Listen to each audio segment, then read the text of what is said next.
欢迎来到熊猫主厨。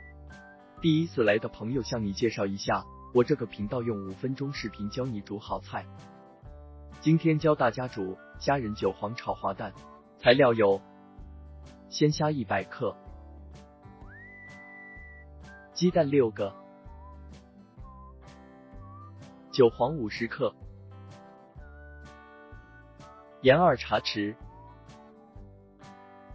鸡粉1茶匙。文本教学放在视频详细介绍里，有需要的朋友请自行查看。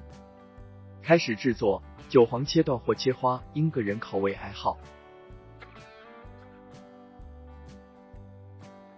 鲜虾仁剥壳后用1茶匙盐腌制，腌制大概3至5分钟，腌制可令鲜虾仁口感更脆更嫩。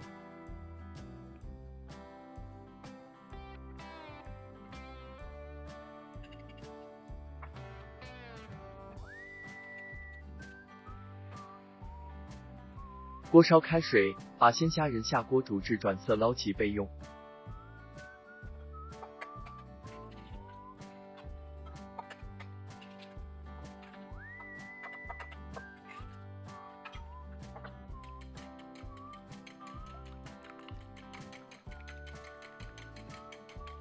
鸡蛋放1茶匙盐和1茶匙鸡粉搅拌均匀，搅拌至表面起小气泡即可。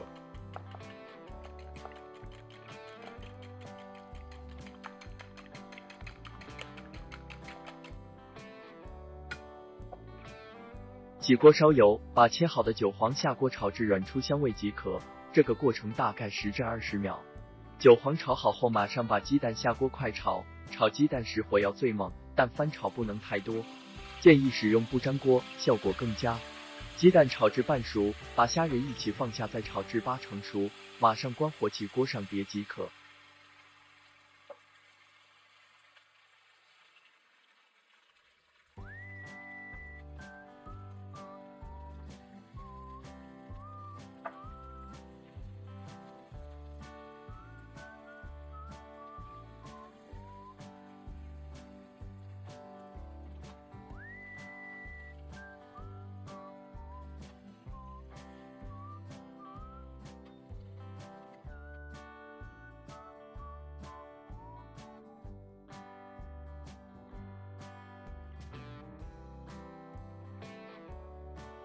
好了，这期节目就到这里。